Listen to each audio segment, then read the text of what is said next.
This is Have You Met? My guest today has had a far from ordinary career path. In fact, it may be the most unique I've come across. She's been paid to move mud at the bottom of rivers, be a firefighter, and has represented her country at international level in multiple sports. 5 years ago, she barely knew what rugby was. Now she's a double Grand Slam winning England international rugby player and one of the first 28 professional female rugby players in the UK. Ever. She's a pioneer, an inspiration, and a lot of fun. Have you met Shaunagh Brown? So, Shaunagh, when you were a gas engineer, did you have any idea how your career was going to unfold? The short answer is no, because I generally don't have a plan. Even people ask me like, "What's next?" or "What are you going to do?" I don't have a plan. I just go with the flow. So, no, when I was a gas engineer, I was very much a gas engineer, and I wasn't thinking about what's next or anything like that. I'm just that moment. I'm a gas engineer, and like I'm going to put everything in. So if I'm involved in something, that's what I'm going to be putting sort of my heart and soul into. So while I was a gas engineer, that was my thing. And then it just evolved. Sometimes things evolve, and I've just evolved like a Pokemon. Nice. Yeah, you're on your like fifth evolution now, so I don't think Pokemon's can do that. But... yeah, like a good Venusaur. No, that was a rubbish one. Like a Charizard. I'll take a Charizard. Charmeleon, Charmander, Charmeleon, Charizard. Yeah, not that I played a game or anything. You're the shiny version as well. Me neither. Exactly.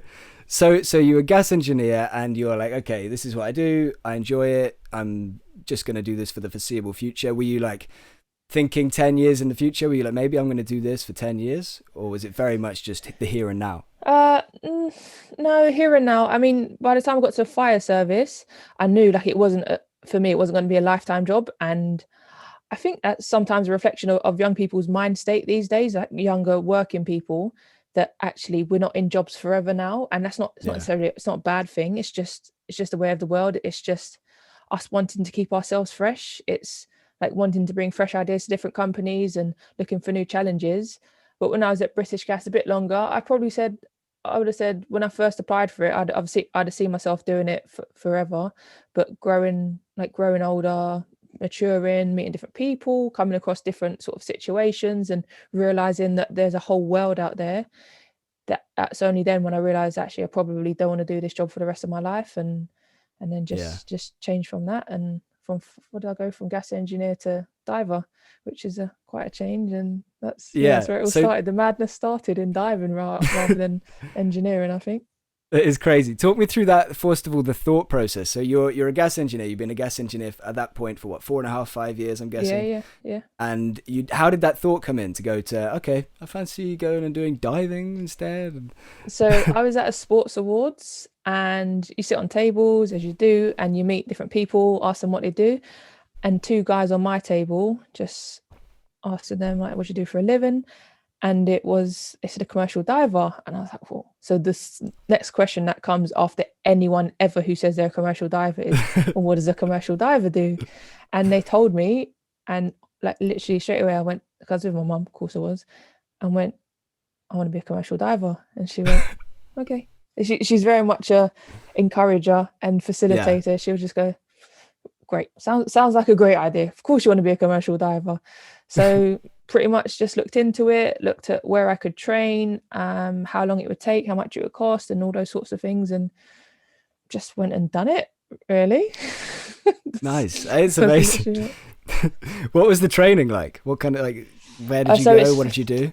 It was 3 months residential, Monday to Friday, up in Fort William in the Highlands of Scotland. Cool. About 10 minutes from Ben Nevis. So I walked up Ben Nevis a couple of times while I was there. Nice. I didn't go home because I live in Kent, so I didn't come home on the weekends, just because it was a long way to come home, basically just for a day. But my family did come and see me up there because they could make a sort of holiday of it as such, and do some long weekends. So that was nice for them to have an excuse to come on a little Scottish holiday. But yeah, I was up there for 3 months, and Monday to Friday, we were diving most days. Like after the first 2 weeks of going through like standard theory stuff and health and safety and all that stuff that you have to, all of that stuff, then we're pretty much diving every day for 2 months, more than 2 months.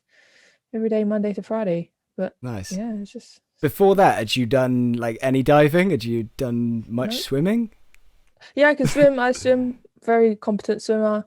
Yeah, I scuba dive literally 2 times on holiday. yeah. And that was it. And that was it. Yeah. And so then you come back from your training, and did you manage to find work straight away doing your diving? No, so the hardest bit and part of the reason why I left diving is it's so difficult to get work, and it's an issue to get work initially, especially being what you call a baby diver. So no experience, and you're kind of just hoping that there's a space somewhere, but you're self-employed and you've pretty much just got to just bug companies into giving you a job sometimes. And you hear the stories of other people just come out of training school, and you'd have a list of about, I don't know, 50 diving companies across the world, and you'd send your CV on a Monday. You'd call up on a Tuesday to make sure that they got your CV, and they probably wouldn't answer. Then you send your CV to the same company again on a Wednesday. And I've heard stories of people going physically to dive offices and just literally sitting there for days on end until that they were needed, because if somebody in a dive team, you need 5 people for one person to go in the water, and Right. if there's only 4, that dive's not happening that day. So it's almost that kind of emergency diver, and yeah, people waiting around for days just waiting for someone to basically not turn up, and Yeah. then they're there to be used for that job. And once you're in and then they see you're pretty decent, that's when they keep you. So the hard bit is initially getting into it, Yeah. and getting in with a company and getting them knowing your name and number and all of that stuff.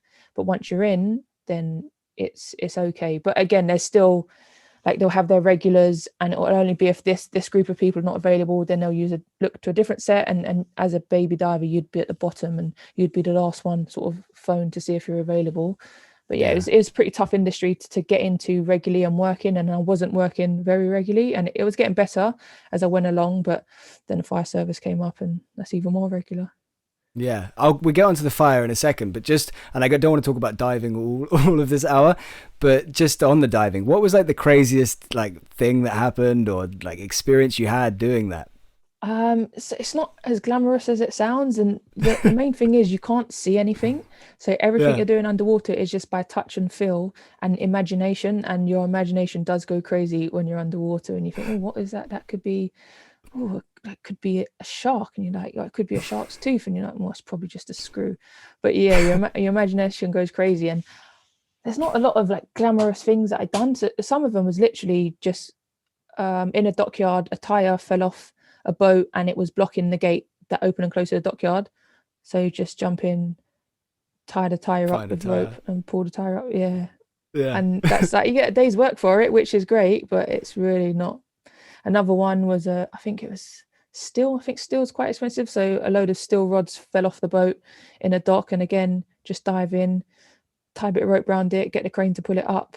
Moving mud, that was always one that got me. You know, you go in one area and you've got to move mud to another area of the dock, and you're like, surely there's another system for this. But I'd literally go yeah, in just this massive industrial hoover that just moved mud from one place to another, and you think, oh, this is mad.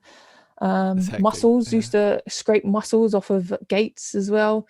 But literally, it would have like 2 ton of mussel, and would be spend a week scraping mussels, like doing really. 6 hours a day, just scraping mussels with just a household like a garden shovel. No, not too much fancy equipment, just Yeah, literally no a muscle shovel. scraping tool, No, just a shovel. no industrial Yeah, shovel, just a normal household garden shovel underwater. yeah. That's so funny about the thing you said where you're like paranoid about stuff touching you and things like that. It makes me think of just walking through like a lake or the shallows of the sea, like in your bare feet, on holiday or whatever, and just everything that touches my feet, like if it's seaweed, I'm like, what the what's Yeah, that? yeah, Like, oh yeah. no, it's horrible. It's But exactly that's that. But really you funny. can't get out. You can't just jump Yeah, out. You're it's like there. the You're like, much bigger version of that. yeah, yeah, Your whole exactly. body's exposed. So tell me, so then firefighter, so how did that come about? So diving, was it you were just thinking, there's maybe not quite enough work going on for me now, I need to move to something else, or how did that process go? So it was a mixture of that, but also somebody who else I was diving with, he he'd been applying for different fire services over like a course of a few months, and he was one that told me that Kent are now recruiting, and it was the first time they recruited in 10 years. As I say, I live in Kent, so it was my local service. Yeah. And actually, firefighting was always something I wanted to do from. A child, and when I was 17, I actually applied for London Fire Service, and they they said no because I didn't have enough life experience yet. But it was always something I wanted to do. So it's a mixture of a job coming up that I've wanted to do, not getting really too much work in diving, but then also someone just Yeah. telling me that they were opening for recruitment. And yeah, Okay. again, So just applied online. yeah, nice. So it's like all three things at once. And then so you applied online and you got the job, obviously. Hmm. And what were you doing? You were just like a general kind of firefighter. Like when people Yeah. when we think of you going into burning buildings and things like that, were you fully on the Yeah, front but line? again, all these things they seem glamorous on the outside, they're really not. So I don't know if I'd use the word glamorous, but like yeah, it's something like that. It's like yeah, it's you think impressive and sort of the Hollywood cool movies and and yeah, and like cool. heroic, I guess would be Yeah, some words. Yeah. but a lot of it is really quite boring. And people who Yeah. have been in a long time will like shoot me down for saying it. Like, no, there's loads going on. We're always busy. But you could go a whole night shift, even a day shift, like without having one job to Yeah. go out to. You'd keep yourself busy in station. You'd do what's called your routine. So you go around checking all the equipment, making sure it's there, making sure it works and all well maintained. And then you'd do drills. So you'd simulate different situations, whether that's fires or car crashes. And you do quite a bit of community work now. So you'd go out in the fire truck around local community and give them fire advice and fit fire alarms and do sort of different referrals to different services. Yeah. So there is more different elements to the job now than there were. And I think the figure is something like 5% of our work is actually attending to fires. The rest Yeah. is other stuff. And like I went to more car crashes than fires, for example. But I Yeah. also quite liked being out in the community. I liked going around in a fire truck and like just waving at kids. And even when they see that I was a woman as a firefighter, people like 2000 and what was it, 2017, 18, 19, people still surprised that a woman can be a firefighter. And I'm like, oh, Really. get with the times. But Yeah. it's still, for me, that meant it was important for me to go out and be visual. Yeah. Yeah. Yeah. Definitely.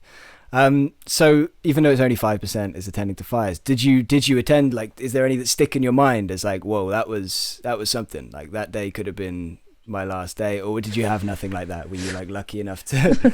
Honestly, That was a bit dark. I didn't mean to go quite so heavy there, but no, I know exactly what you mean. And we don't, yeah, it's not.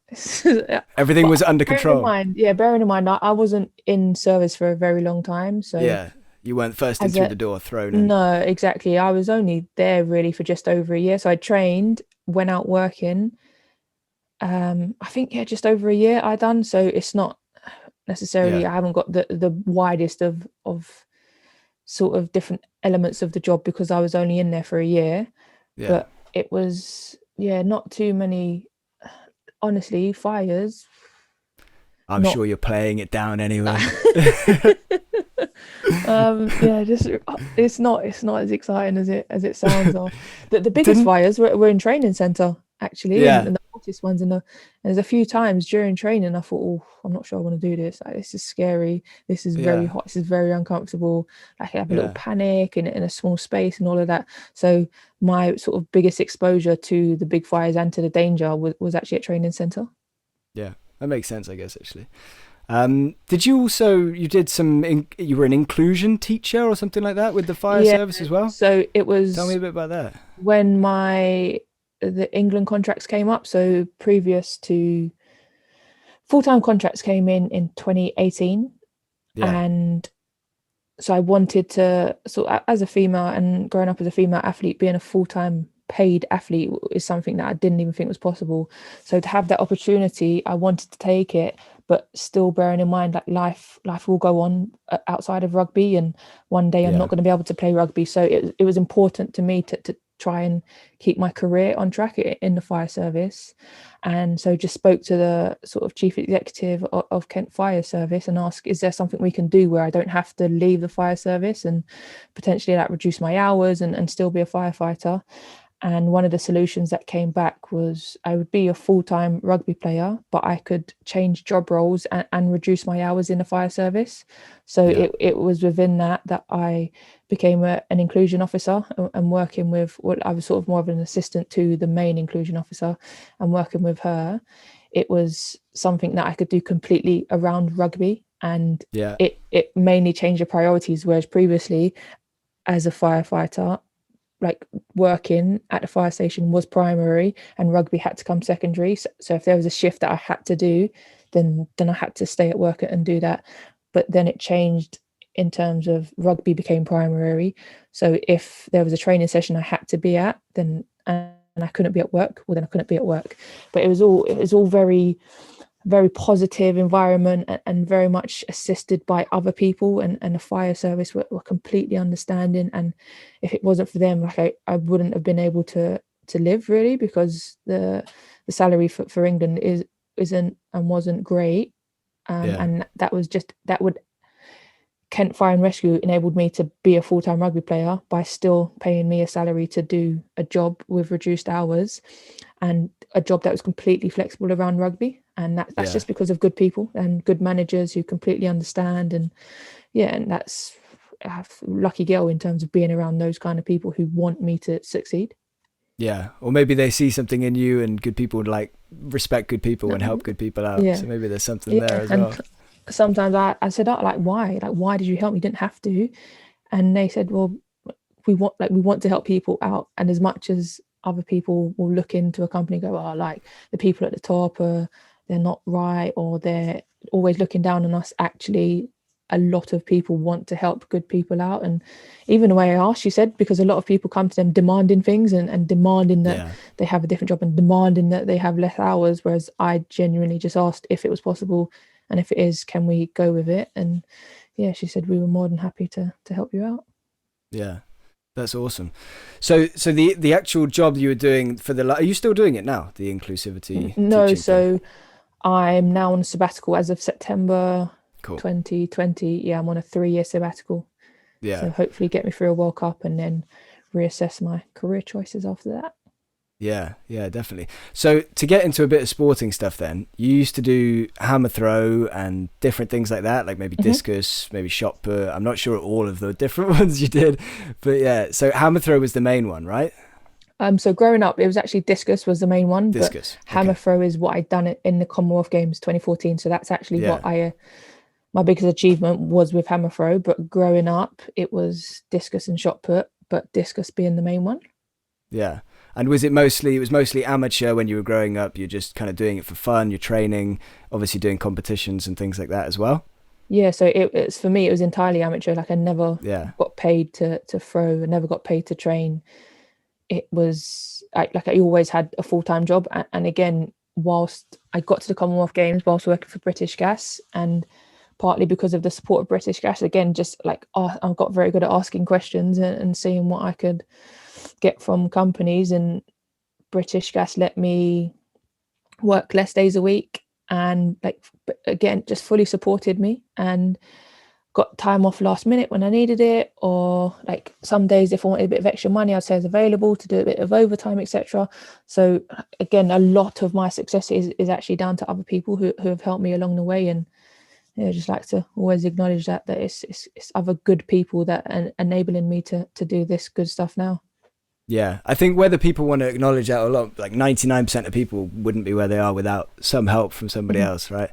Yeah, it is important. People need to be nice to, you got to be nice to other people, and then expect it to come back, or hope for it. Hopefully it'll come back to you then after.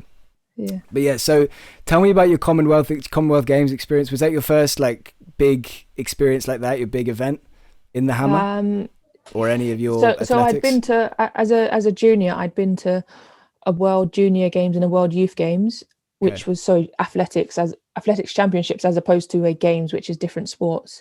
So I'd been exposed to the highest level that I could at the age that I was. But I went to Commonwealth Youth Games as well, which I enjoyed the most.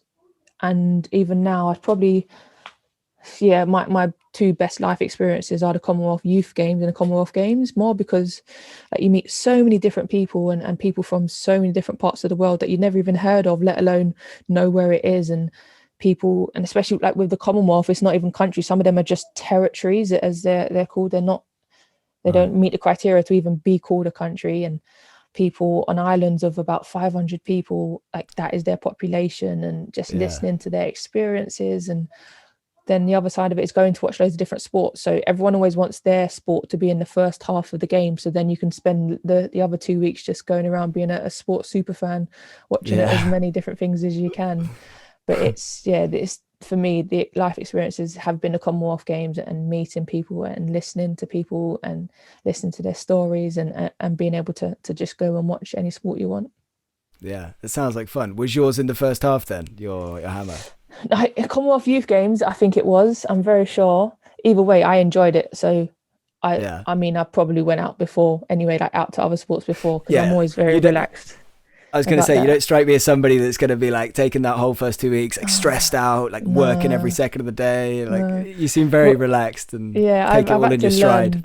Yeah, I've had to learn that in terms of it would have very much been from the coaches and the staff at the games, especially being technically a child.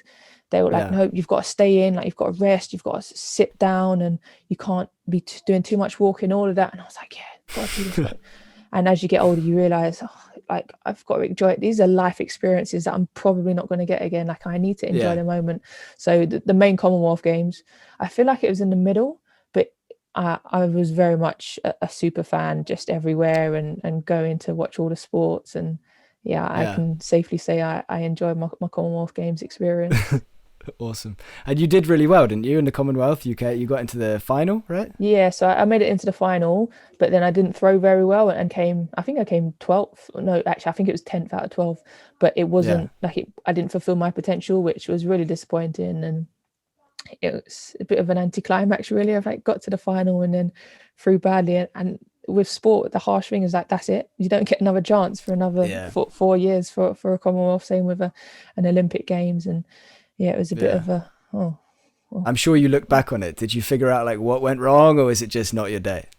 I think it's again a bit of that almost taking it too seriously and like nerves getting a hold of me and Yeah. not. I say I'm not used to the occasion, but I was because I'd been to loads of internationals before. But yeah, things just didn't click on the day, and Yeah. body That's just didn't life, want isn't to. it? Yeah, At yeah, the end of the day, I exactly think that. people forget about athletes, like especially in things like the NFL or like the football, soccer, premiership, whatever. When people are watching that they're real human beings that can go like you get so used to ratings on FIFA or with you now in your like your fantasy app for the Six Nations, people can get obsessed by the ratings and like, oh, this player's this good. So then when he goes and plays badly, it's like, but how does he play badly? He's a 97. Like Yeah, what? They're yeah. human beings, you're human beings. So yeah, I guess those things are going to happen. But let's get on to rugby then. So what an amazing story your rugby career is. It's like insane. I mean, we've done all that, which is amazing stuff we've talked about, and we haven't even covered rugby. We haven't even touched on it. So the one thing I mean, it's just insane that your first game of rugby, then there was less than 2 years before your first cap for England, which is Yep. just madness. Madness. Like insane. So take me back to like when you started playing, because I have listened to you on talking on a few different interviews here and there, and I don't think it had really been something you'd ever thought about for most of your life. Oh, no chance, not at all. I didn't know anything about rugby until I started playing it in 2015. Yeah. I knew it existed. I knew eventually I realized it was pass backwards, run forwards, but that was the extent of my knowledge. Like even going into my first game, I now look back, I know I gave away so many penalties, mainly because I didn't have a clue what was going on. But yeah, it wasn't being a rugby player is never something I thought about before I actually started playing it. And it was just at local level and originally it was just something to do because I'd finished with athletics and I thought I'll just sort of retire from international sport and just go back to my job and be a bit normal. But it didn't turn out like that. And yeah, so I went to local Medway Rugby Club, was training only once a week. And I thought, oh, that would be nice. Like, just a reason to get out of the house once a week. But Yeah. even then I was like, what am I supposed to do the rest of my week? I got like started training. I'm like, well, should we go to the gym? Like, are we going to do another training session? So very much not used to the normal life as it were. And Yeah. yeah, it just grew from there with Medway, done half a season. Like my first game was December 2015 when I come back from diving. So I just spent 3 months diving and literally the week after went and had a game of rugby. And then First the ever game of rugby. following year, March, following May is when I played my first Kent games. And again, just get the ball, carry into contact. It takes 3 or 4 people to get me down. So apparently that was a good thing. I was like, I don't know, like I'm just carrying the ball. Nobody can actually physically take me to the ground, so I'm just going to keep going with the ball. They love that. And then joined Harlequins in summer of 2016. So actually my first full season of rugby was with Harlequins, and been with Wow. Harlequins ever since. Yeah. So you joined Quins pretty much 6 months roughly after your first game. Yeah. Just over. That's crazy. Yeah. So how did that happen? So they obviously saw you playing for Kent and Nope. talked to a few people. No? Nope. Okay, so tell me. No, so as you can imagine, I'm quite forward in life sometimes, and if I want something, I'm the one that will go out and ask a question, and it Go might be and an get awkward it. Yeah. question, but like I'd rather someone said no. Like, what's the worst that they can say? No, right? So Yeah. then it No fear was, of rejection here. oh no, I don't know what it is. I just, you think, oh, you said no, all right, I'll just It's ask a good someone else thing. then. It's definitely a good thing. It was, yeah. Yeah, so I literally, someone told me that Harlequins had trials in the summer, but for whatever reason I wasn't available, didn't go, etc., etc. And then found an email address online for someone who was in charge at Harlequins. And at the time, they was just joining up with a local club called Elsford Ball, so they would have been my closest Premiership club anyway. So there was almost like a reason for me to go there, because I knew I wanted to play a higher level of rugby. Yeah, just found an email address for someone to contact and just said, I've just started playing rugby, really enjoy it. Can I come down and have a go? Like, I know you had an open day a few weeks ago, but wasn't able to attend. Can I come and just try out with you guys at training? Yeah. Answer was yes. Like, train at this time, this day, this place, see you there. Yeah, and just kept going back, really. There was like, you can come back next week. I was thinking, well, I intended to anyway, I'm not gonna lie to you, but it was nice to be welcomed back. But I'm the person, I Yeah. would just keep going. So until you tell me black and white, no, do not come back, I'll just be there. Like, I'll be there training, I'll be there doing a task. I'm like, well, you didn't tell me not to come back, so that must mean I can come back. Have you ever seen the film Rudy? No. Because you should watch that, because I feel like you're very similar to the guy that it's based on. It's based on a true story.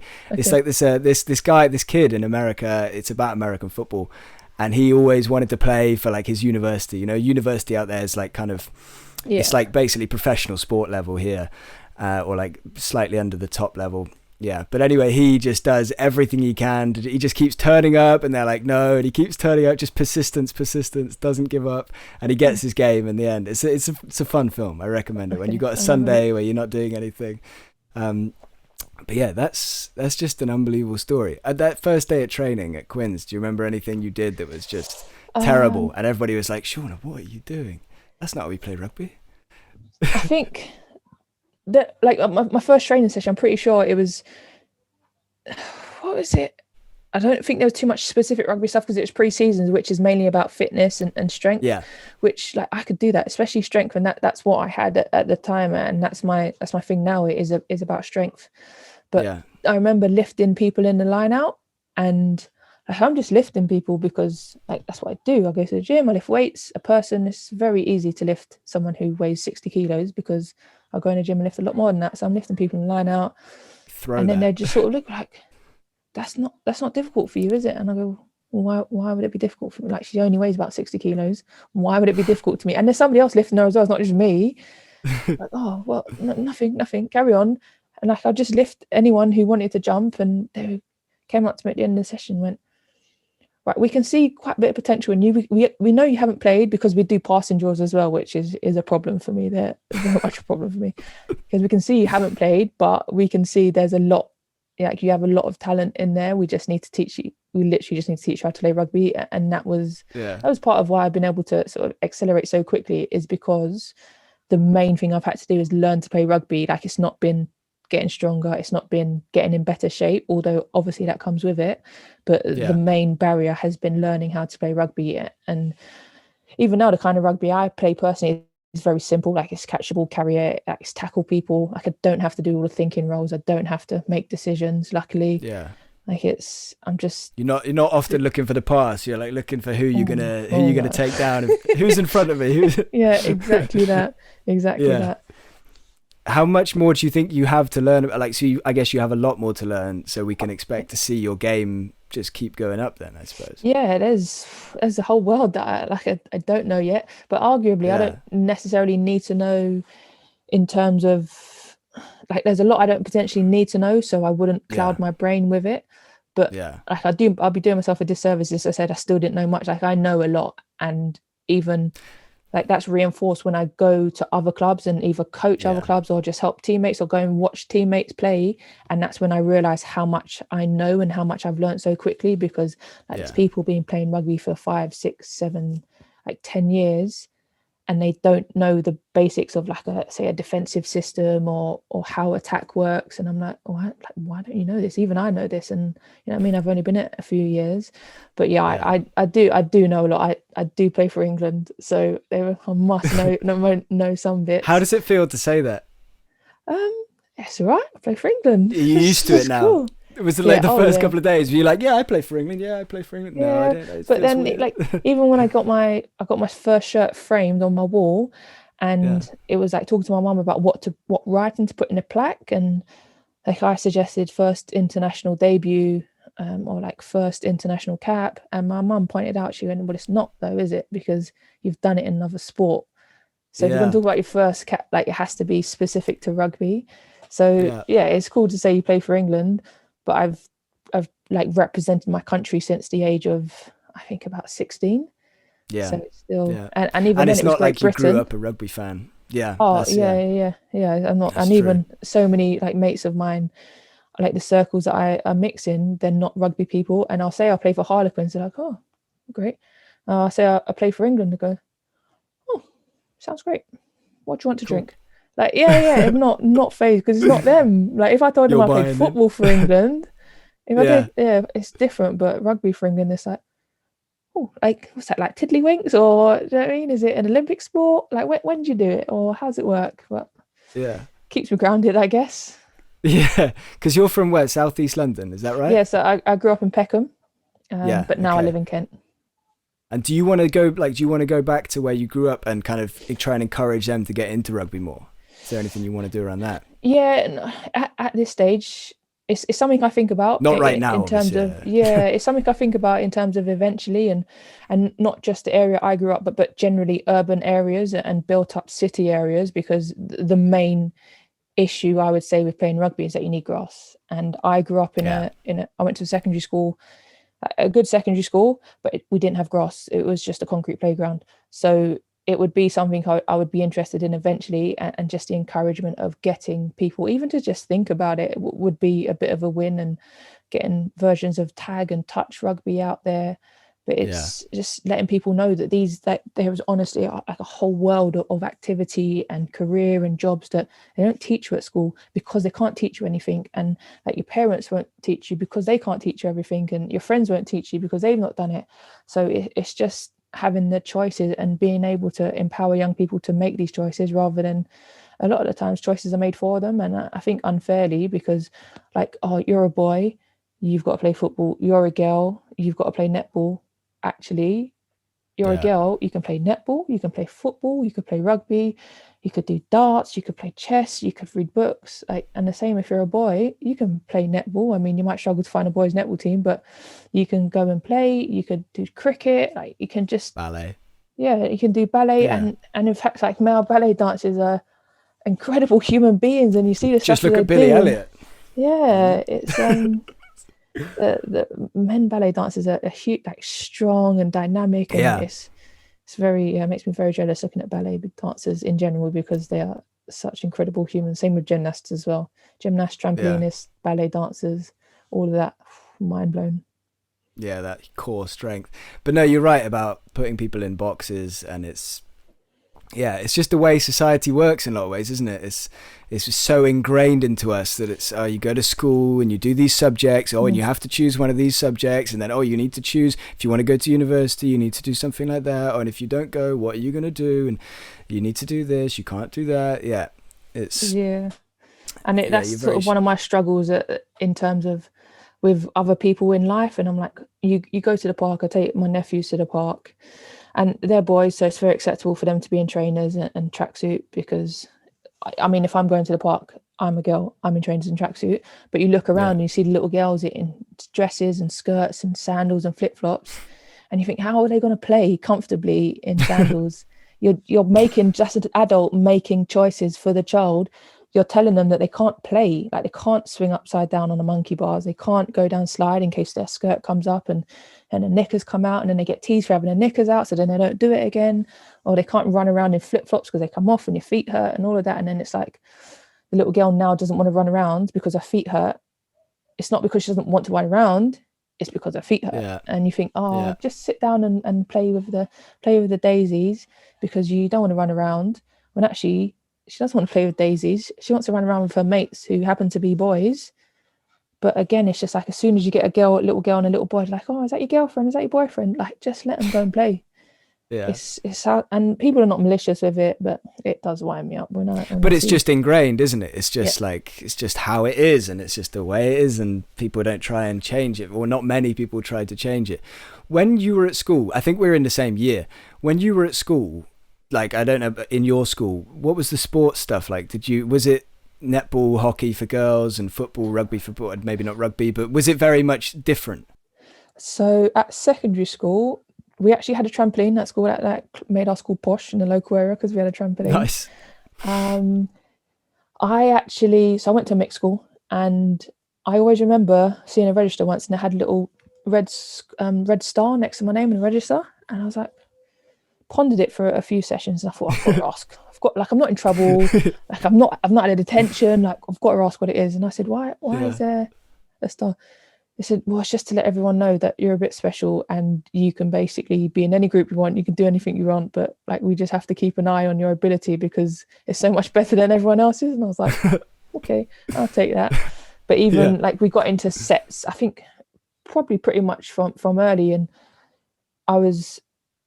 boys and girls were always together if it was done in ability. And so top ability, I would normally be the only girl. But I'd always be mainly with boys. There would be other girls in there, but it was mainly with boys. And so what did we do? Football, loads of football, trampolining, netball, hockey. I think I remember playing hockey. And because like, I think my school done well. Like I say, we didn't have grass. Yeah. It was a concrete playground in the middle of New Cross. Not a lot of space as well, but they done the best of what they had. But yeah, it was a lot of, even you think, playground during lunchtimes and breaks, it was always about football. Like, the cage was for football. Even if there wasn't an actual football, like, someone would like roll up their jumper and they kick that around, or like, everything was about football. But it's just, I guess, even as a sport, football is just a lot more accessible. You can play football anywhere. You don't need a ball necessarily to play football. You'll just make a ball out of something. And that's what rugby, football has over rugby, is that you can just do it anywhere. Yeah. That is true, and more people have a football, and more people know how to kick a football rather than play with a rugby ball and stuff like that. Yeah, I remember being a kid and having a rugby ball and wanting to play, and everybody's like, "Oh no, come on, Ben, just fit in, just play football with us, go." Yeah. It wasn't just me, but because then you feel the social pressures of, you're the only one who wants to play rugby, so now you're in a situation, you either go off by yourself, like as a young boy, you go off by yourself, or you stay with your mates and play football. Like, most people are going to choose to play football. Like, I'd have been the one to walk off by myself, but that's I'm a different kettle of fish. But it's the like understanding those different social pressures. Like, you might not want to play football, but if you don't, then you'll be by yourself. Your mates are not going to be with you for an hour while they're off. So that's isolating. That's sort of draining on you as an individual, and you think, why do my mates not want to play rugby with me? Like, am I supposed to be friends with them? Actually, am I better off by myself? Like, all sorts of emotional things that happen at that age, and your brain's on overtime, and hormones are going, all of that stuff. So having like 10 kids that want to play football, whether you want to play or not, you're probably going to go and play football.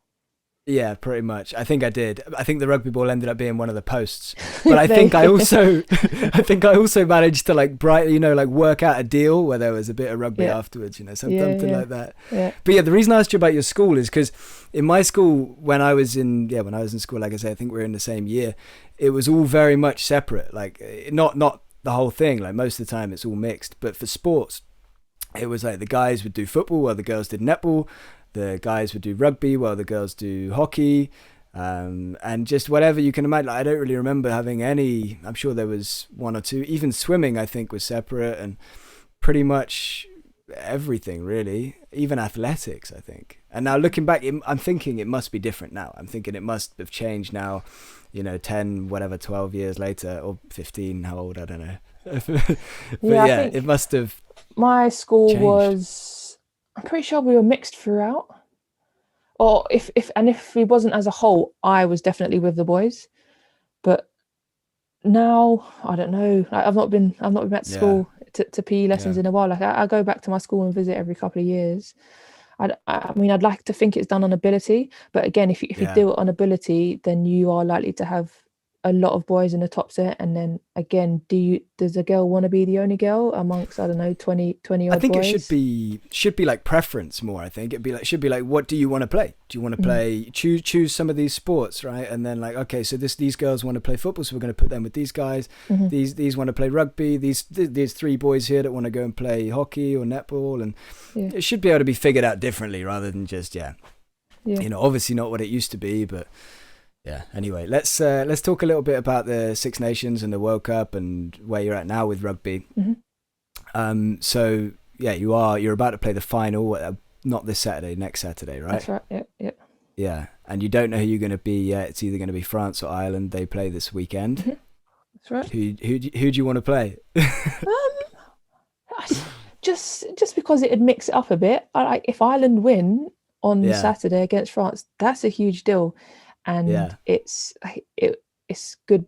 Everyone backs everyone wants an underdog to win, and going into the Ireland French game, Ireland are the underdogs. But watching them how they played against Wales, it'll yeah, be a good game. Like it won't be an easy game for France by any means. But I think Ireland have got it in them to pull something particularly special out the bag, and I hope they do. And ultimately, you just want it to be a good game of rugby. You don't want any one team to just roast another team, because that's not good for the neutral. That's not good for the sort of growth of the yeah. game, because you want people to not know who's going to win. And I genuinely feel on Saturday, like we don't know who's going to win, Ireland or France at the moment. Yeah. I guess that's going to be one of the big like challenges for women's rugby, particularly, is getting that gap smaller, I suppose, over the coming years from teams like Italy and Scotland. Like I'm Welsh, so I support Wales in the rugby. I'm like half Welsh or a bit over, and yeah, it's quite painful, to watch the Wales women the other day. Like it was we got thumped. Yeah. And yeah, like you guys smashed Italy, even though I guess in your words you weren't that happy with the performance, or maybe the first half of the team performance, and you guys absolutely like destroyed them. So yeah, I think there needs to be maybe more investment, is it, into the teams that are getting crushed? Yeah, Or how does that get sorted? I say it'll be investment, because Yeah, as much as like you think, oh, Wales women aren't very good, and the Scottish get beat, and like those girls are working full time. Like those girls are working 8, 9, 10 hours a day and going training in the evening, or they're taking yeah, annual leave to go to international camps. Like that's annual leave that then you can't use to actually have a normal holiday and have some downtime. Like those girls some of them wouldn't have started rugby until maybe university, and you compare it to the mm, men's game, and most boys are going to have started at the age of 5 or 6, and they've played a rugby game every Saturday or Sunday since the age of yeah, 5, like minus summer. But even like for me at Medway, I would rock up wanting to play, and because I could catch, I could run, automatically like the coach knew I would be good at rugby, because a lot of the girls couldn't necessarily catch that well. And you think, why can't they catch? Well, that's going back to the societal norms and boxes, and like girls don't play sport, so we're not going to catch. mm, Don't need to catch a ball, because you're going to go over here and look pretty and put on makeup and do things that girls do, and you might do a bit of painting or something, but actually just throw a ball at them so they can catch.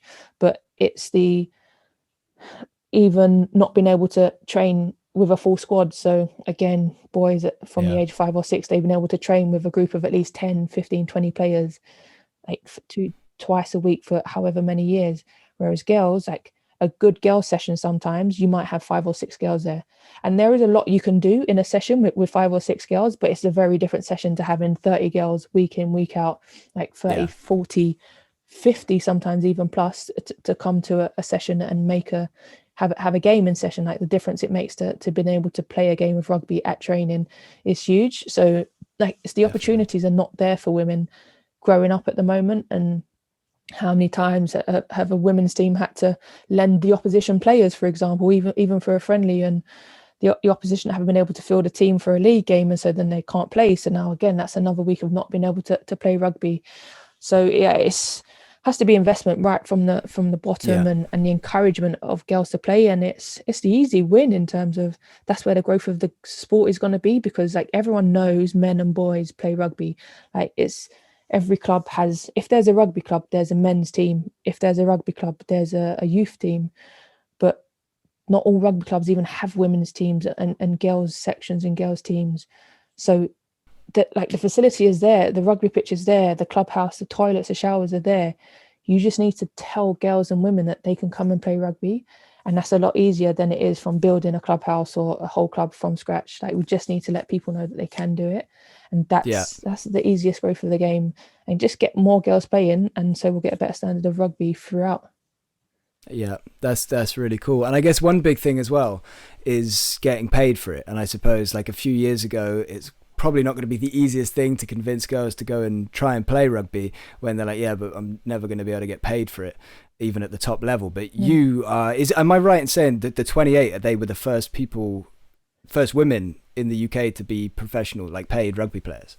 Yeah. That's like So historic, isn't it? there was contracts before that led up to 2017 World Cup, but they were always going to Yeah. be temporary, and those contracts were always Right. going to end after the World Yeah. Cup.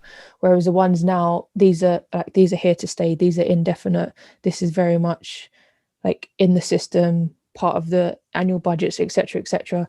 So yeah, there's 28 of us paid English players in this country, yeah, and we have to play for England anyway. You have to live and play in England. Yeah. Different unions have different rules, but yeah, for England, there's 28 of us female paid players. Yeah, which doesn't seem like that many, but obviously it's progress, and it's really cool to see it happening, and it's amazing that you're one of those people, and like congratulations, obviously. But yeah, I guess there needs to be more of that from the other unions, and maybe it needs to be expanded to more players. Like, it seems, I don't know whether it's all just done from the broadcasting money from the women's game, then put back into it. But you'd think that maybe the men's game could like skim a bit out of their broadcasting money and like hand it over to like the female version, like of their club or their country, and like share the love a little bit, you know? But I don't know whether that happens or not. Yeah, it seems logical. I'm gonna say, you sound like you're making reasonable, logical suggestions here, but that's not how the world works.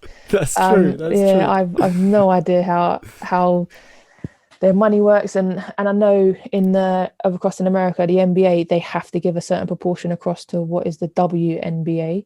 Right. Okay. But Didn't know that. in this, I don't know how the systems work. I know at Harlequins that we're real supported by the whole setup, and we say it's the men's team, but it's the setup of Harlequins, and some people, like some clubs, don't have a women's section. You've got Harlequins, Saracens. Wasps are quite separated from their men's team because their men are up in Coventry and Rico Arena, and their women are back in their original Wasps home in West London. You've got Sale Sharks came into the Premiership. Exeter Chiefs now into the Premiership with a women's team. So it's like it's the direction, it is definitely going in the right way, and the support from the men's section of the clubs is coming in.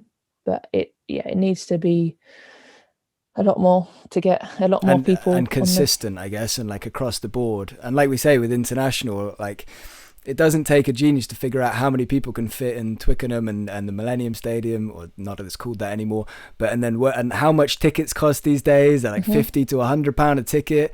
Like, surely just one game a year, one sellout a year from these massive stadiums could go a long way to giving out some professional contracts, or to improving facilities, or whatever it might be, kit or training stuff. I don't know how them financial systems work, but I'm with you in terms of, I'm very sure if they wanted to fund their women's section, even if it was like minimally, they could, but they're choosing not to, so they don't. Or maybe when you hang up the boots and the gum shield, you can go and use your charm and your way of getting people to say yes, and go and like try and convince them. A lot of it will be, just go and make them feel guilty. I'd like go to someone who has the power to say yes. Why are you not paying your women? Or first question, like, do you want the women's game to succeed? Yeah. And then when they say yes, you're like, okay, so Why are you not paying The the only women? trouble is some of them will say no. Yeah, yeah. And Well, they then won't people say make it, but yeah, decisions. Yeah. inside they'll be like, "Oh no, I don't." Yeah, yeah, exactly. We Yeah, don't want to the expand, like we old don't want boys. growth. Yeah, we don't want new ideas. We don't want fresh thinking. No way, because then you put yourself out of a job if you want new people in.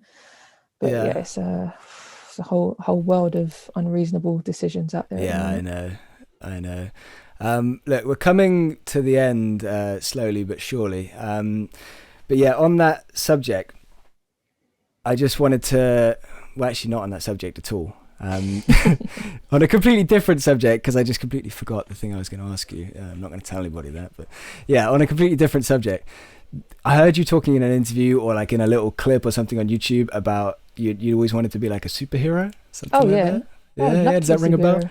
Yeah. So tell me. I mean, some would say you already are. I'm sure.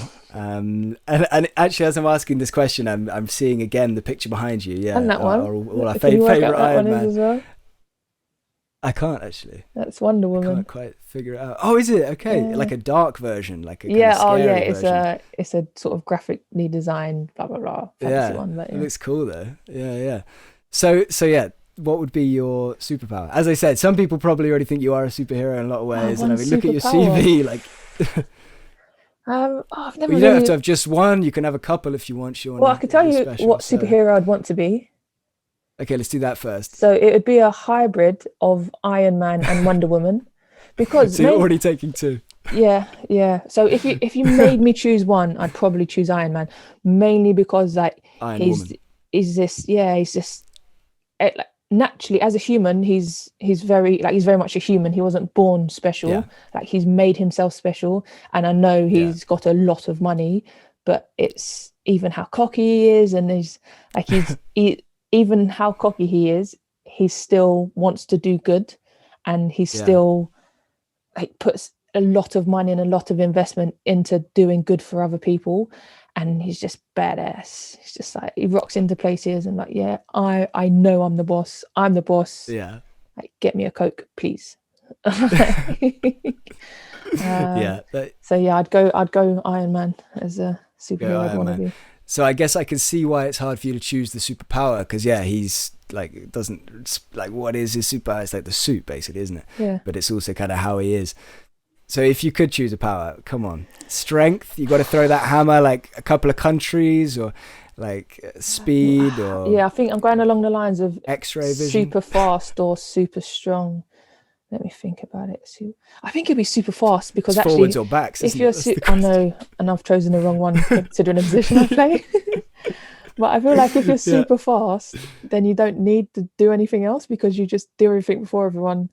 You do it quickly, like go somewhere, come back. I think it would be like lightning fast. There is a superhero who does that. He's a kid, yeah. and he Oh, the on in the Marvel, yeah. yeah, I can't think of I his can't name, remember. No, I but can't remember. he just does everything because he just does it real quickly. That would be cool. Yeah. No, so it'd be like, Shauna, do you think you can? Done, done, done. Nice. So tell me, well, one last question. Okay, we're going to finish it here. We're going to finish it here. Hopefully, you're going to give some lovely inspirational words here to whoever is listening, the three people still listening at this point. What's your message to people, basically? It can be about whatever you want it to be and whoever you want it to be. It can be to everybody. It can be to young girls. I don't know if I've got any young girls listening, but whoever you want to talk to, just give some kind of message. So one of my favorite phrases is, if not now, then when? And the sub to that was, if not me, then who? So actually, like, just go and do things, just go and try things. Just because you don't see someone like you doing it, just because you don't hear someone like you already saying it, like, just go and be your own person, go and create your own path. And other people will 100% put you in a box, but it doesn't mean you have to stay there.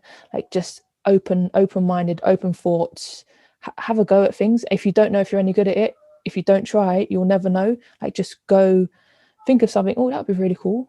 Oh, skydiving, like, just go and do it. Bungee jumping. Oh, I've not tried that. I quite like to do that. We'll go and do it. Like, don't wait for anybody, not like partners, boyfriends, girlfriends, friends, mums and dads, like family. Just go and do it. Like, I do so much by myself now just because I just want to go and do it. So don't be put in a box. Go and do it. And if not Yeah. now, then when? Awesome. Yeah, no, it's really solid. And if you put in a box, just do the Shaunagh thing and just break out of that box. Yeah, just drive through it. Yeah, and so much so that it can never be used as a box again. Yeah. Yeah. It really is. Do what you want to do and follow your passion, follow your heart. And if you don't know what you want to do, go and try a bunch of other things, and maybe, like Shaunagh, you'll end up representing your country at rugby. Exactly. Yeah. Okay, cool. So I can't wait for the final of the Six Nations. I'm going to be watching that and rooting for you. And it's going to be weird to be rooting. It is kind of weird to be rooting for England, but since we've been talking, I had to kind of start rooting for the England women. So yeah, it's bizarre, but I'll make my peace with it. I am pretty much half English, so yeah, we'll get used to it. Anyway, thank you, Shaunagh, so much. Take care and good luck with it. Thank you, Ben. Take care. Bye. Thanks for listening to that conversation with Shaunagh Brown. If you enjoyed it, please check us and Shaunagh out on Instagram. You can book Shaunagh as a guest speaker. Her talks promote self-confidence and self-empowerment. All relevant links for this podcast and for Shaunagh are in the description. Thank you, Shaunagh, for giving me this time in the middle of your Six Nations and for sharing your amazing story. Be nice, be happy, be cool.